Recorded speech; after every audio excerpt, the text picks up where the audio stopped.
No ar, Jornal da CUT. Notícias, Giro sindical, direitos, mundo do trabalho, política, economia, saúde. Aqui, a classe trabalhadora tem voz. Olá Brasil, eu sou o André Acarini, hoje é quarta-feira, 3 de março de 2021. No Jornal da CUT de hoje você confere os seguintes assuntos. A ação solidária da CUT vai provar que preço justo no gás de cozinha é possível. É nesta quinta-feira.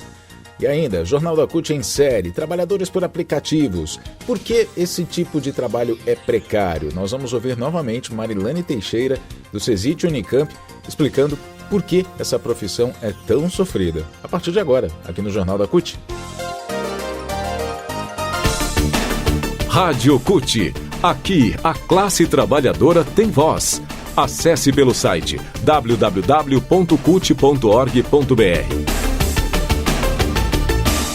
Na próxima quinta-feira, a CUT, confederações e sindicatos filiados vão fazer uma ação solidária em várias cidades do país para demonstrar na prática como os preços dos combustíveis poderiam ser mais baratos, não fosse a política da Petrobras de acompanhar os preços de importação.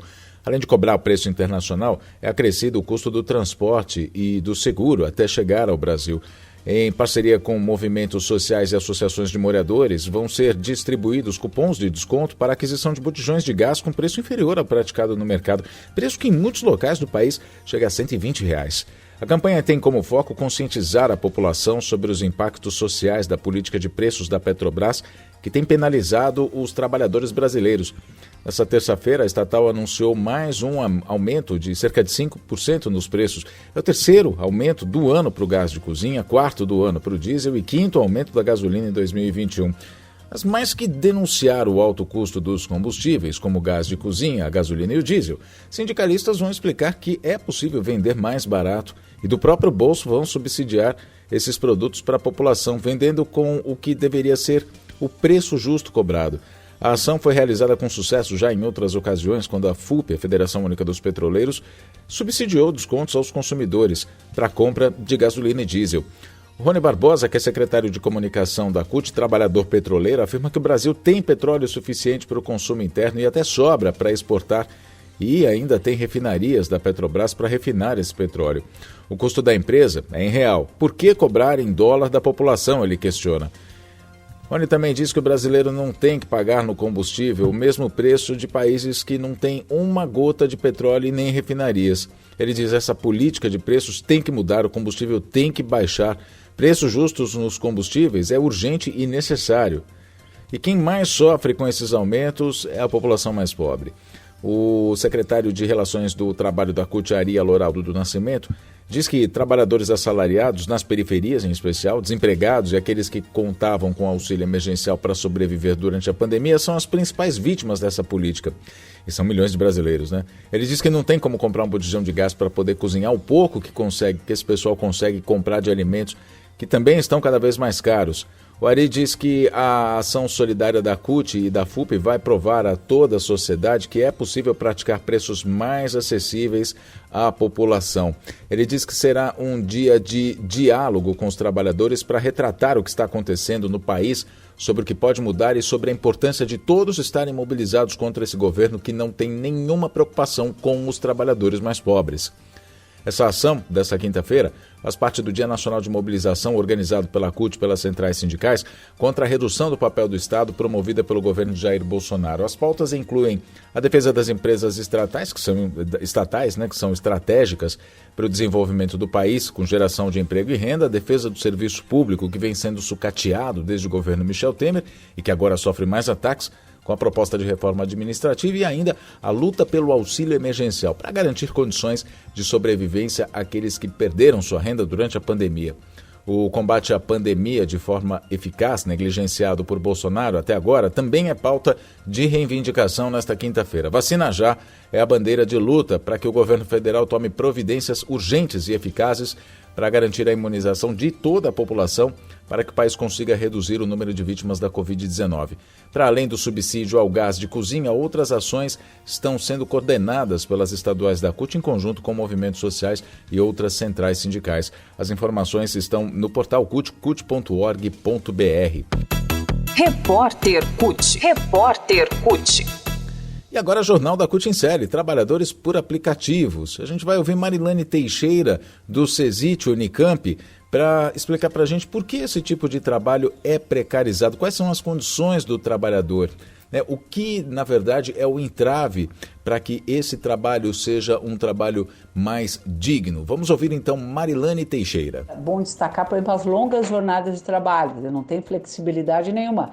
Tem flexibilidade talvez para o horário que a trabalhadora decide começar e talvez encerrar, mas não tem flexibilidade nenhuma no conjunto da jornada. Então, inclusive, os dados mostram que agora, durante a pandemia, a jornada de trabalho aumentou muito para esses trabalhadores. Então, são longas jornadas de trabalho, essa elevada carga de trabalho, ela não se reduz a uma escolha, né? O trabalhador, quando ele inicia a jornada de trabalho, ele não pode interromper ela e voltar mais tarde, né? Então, tem a empresa, a prestadora de serviço, por meio da plataforma digital, ela segue os passos do entregador, né? Por meio do GPS. Então, esse GPS, né, acaba se transformando como se fosse um capataz, né, um supervisor, um gerente, né, que está ali presente o tempo inteiro, né, porque controla todos os movimentos, né, desse trabalhador, uma espécie de vigilância, né, que é feita, né, por meio dessas plataformas. A remuneração também, você tem que ter uma jornada exaustiva para conseguir tirar o mínimo de remuneração para poder compensar o dia de trabalho. De certa forma, os algoritmos também controlam o cumprimento de metas, tempo de entrega, por exemplo, e definem a partir daí padrões de bonificação, né? Então, os entregadores eles são avaliados e eles estão sujeitos a punições, advertência, suspensão, bloqueio, né? Descadastramento do aplicativo, inclusive se passarem, por exemplo, muito tempo inativo ou se cancelarem pedidos após a sua aceitação. Não há margem para discussão e para contestação, né? Inclusive, não tem, uma relação totalmente unilateral, né? E eles funcionam, tem um exército de reserva disponível e as empresas se valem desse modelo, né? Aqueles trabalhadores que não se enquadram estão descartados e são imediatamente substituídos por outros, né?